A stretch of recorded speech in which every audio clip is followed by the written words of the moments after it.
companheiros e companheiras. Eu não sei se eu vou ter voz para até os 10 minutos, porque está muito frio em Porto Alegre hoje, essa variação de temperatura dificulta bastante. Eu represento aqui, eu sou professor de Química da Universidade Federal do Rio Grande do Sul, represento o PROIX Federação, a entidade que representa professores das universidades federais, dos institutos federais, das escolas, dos professores civis das escolas militares do Brasil. Nós temos atuado dentro do Fórum Nacional da Educação desde o seu início. O PROIX aposta muito na ideia de que é a união, a unidade das entidades que representam os trabalhadores, que representam os pesquisadores, que representam os movimentos sociais, que é possível fazer avançar as conquistas sociais do nosso país. Quando a gente fez a primeira plenária em 2014, como disse a Dércia no início, a principal consequência que nós tiramos foi uma carta aberta a todos os presidenciáveis na época, ainda estávamos antes da eleição presidencial de 2014, onde nós defendemos claramente uma série de princípios que iam, e que aliás não mudaram praticamente nada desde então, centralmente na defesa do Plano Nacional de Educação, na defesa da efetivação da segunda CONAI, que naquela altura ainda não tinha acontecido, na defesa dos royalties do petróleo, na defesa do Fundo Social, na defesa da educação pública gratuita e de qualidade. Tivemos, depois daquela plenária, uma consolidação da nossa ação dentro do Fórum Nacional de Educação, e a eleição do companheiro Heleno como coordenador do Fórum, representando a sociedade civil. Eu acho que foi um momento bastante importante, esse ascenso que conseguimos construir juntos na nossa unidade. Efetivamente, o ano de 2015 foi um ano muito difícil. Eu não vou ficar aqui apenas lembrando todas as dificuldades que tivemos lá. Nós, das universidades federais, o Rafael está aqui do meu lado, sabemos a dificuldade que foi, por exemplo, conseguimos fazer os nossos acordos salariais, que foram firmados só lá, no mês de dezembro, que, aliás, para ter uma ideia de como nós vivemos um momento político bastante atípico e bastante conturbado, esse governo golpista do Temer, ele, uma tentativa talvez de calar o movimento social, semana passada aprovaram em bloco todos os acordos salariais dos servidores públicos, que ainda tem que passar no Senado, ele ainda não pode vetar, mas de qualquer maneira isso claramente foi uma ideia do quão frágil politicamente está esse governo, inclusive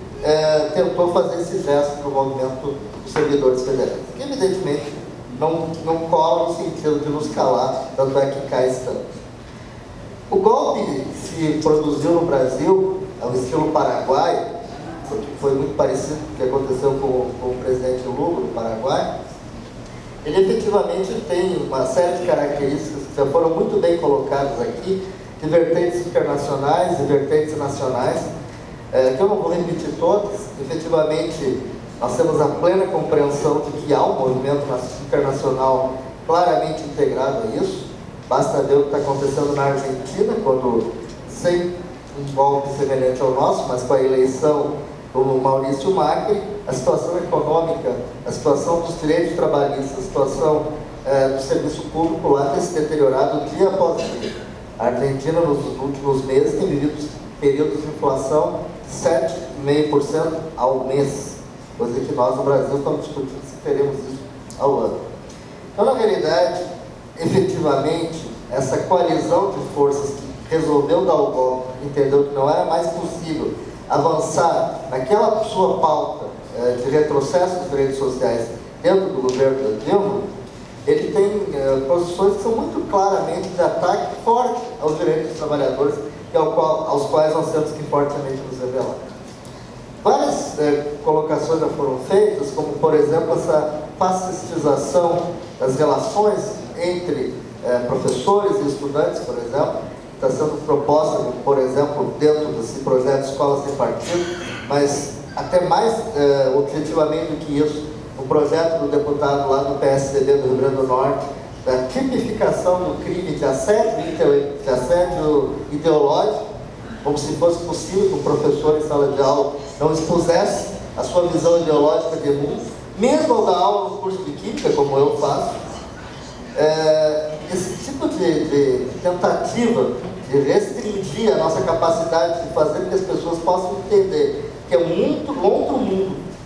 pode ser construído e estava sendo construído no Brasil nos últimos anos, é algo que efetivamente nos preocupa sobremaneira. Talvez os movimentos mais claros desse grupo que tomou o poder via golpe, eles se manifestam naqueles pontos que efetivamente para eles são os mais importantes. O fim do regime de partilha na Petrobras, na exploração do petróleo no pré-sal, maquiado, segundo o projeto do José Serra, de apenas uma possibilidade de que a Petrobras não esteja obrigatoriamente dentro do consórcio que vai explorar aquele poço. Ele está dentro dessa ideia de diminuir os gastos sociais baseados puramente na inflação do período pregresso. Ele está dentro de uma visão, e talvez essa seja a mais perversa de todas, de retirada do Ministério da Previdência, do âmbito do Ministério do Trabalho, onde ele está, para a sua fatiação e colocação em vários ministérios da área econômica, como no Ministério da Fazenda, mostrando que previdência para esse grupo é gasto, não é investimento, não é direito social. A educação, evidentemente, ela está profundamente comprometida dentro da agenda deles, no sentido de que é preciso, sim, eliminar esse tipo de foco de popularização do acesso à educação. Por isso que o seu Frota, como foi lá conversar com o ministro da Educação interino, parece que ele é, para ele, uma referência na área de educação, vai dizer que tem que se acabar com o projeto de cotas. E, aliás, o próprio DEM foi ao STF para eliminar, como a gente sabe muito bem. A redução da expansão do sistema federal de ensino é também um projeto deles, na medida que não atende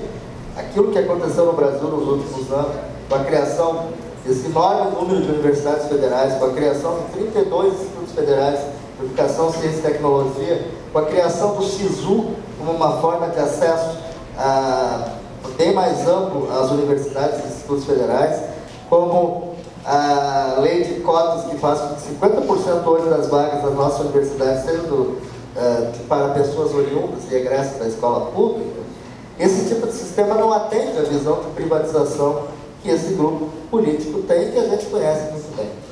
Nós conhecemos a história dessas pessoas porque nós sabemos, pelo menos aqueles que são um pouquinho mais velhos, que já têm cabelos brancos, como eu já tenho, que o projeto da Petrobras, que iria vingar, se o Serra tivesse ganho aquela eleição em 2002, era da transformação de Petrobras, a sua privatização. O projeto para o Banco do Brasil, para a Caixa Federal, era o mesmo que foi feito com os outros bancos, como, por exemplo, o Meridional do Brasil e outros que foram privatizados naquela altura. O projeto para a educação desse povo, a gente sabe muito bem qual é. O que aconteceu com nossos servidores públicos, com a universidade, com as conquistas que a gente sempre defendeu via CONEDES, via lutas das frentes que a gente foi criando ao longo do tempo. Então a história deles a gente já conhece. A questão agora é de como que nós vamos resistir a esse tipo de questão. E nesse aspecto eu acho que é o momento mais importante dessa plenária, e é isso que eu já queria trazer como uma proposta que a Madalena vai anotar ali, até porque à tarde eu talvez seja substituído aqui, porque eu tenho outro compromisso também, mas já fica a proposta que a gente efetivamente crie com muita força o Comitê Nacional de Educação que a gente tem discutido nas nossas entidades. O PROIBS tem apostado fortemente nisso, inclusive na ideia de que nós temos que fazer isso a nível local. Já temos inclusive marcado para a próxima segunda-feira o lançamento do comitê lá no Rio Grande do Sul. O Cássio do Simpro está aqui, a Lourdes estará presente, o CEPER Sindicato também. Já temos comitê em São Paulo e já temos feito isso em outros locais. Então a ideia é de que essa plenária aponte a criação de um comitê que permanentemente nos faça estar juntos o mais efetivamente possível, eu acho que é o que temos que fazer juntos. E juntos resistir à tentativa que esse governo está fazendo, e inclusive reforçar essa ideia da denúncia, do esvaziamento do Fórum Nacional de Educação, resistir contra a incorporação do Ministério da Ciência e Tecnologia pelo Ministério das Comunicações. Ontem nós tivemos um belíssimo ato lá em Porto Alegre, chamado pelo nosso sindicato local, mas também pela ABC, pela SBPC, por outras entidades de caráter científico. Fizemos um enorme abraço na Universidade Federal do Rio Grande do Sul em relação a isso, e esses hábitos estão se reproduzindo no Brasil inteiro, no Rio de Janeiro, foi falado aqui pela Dalila do Minas Gerais, etc.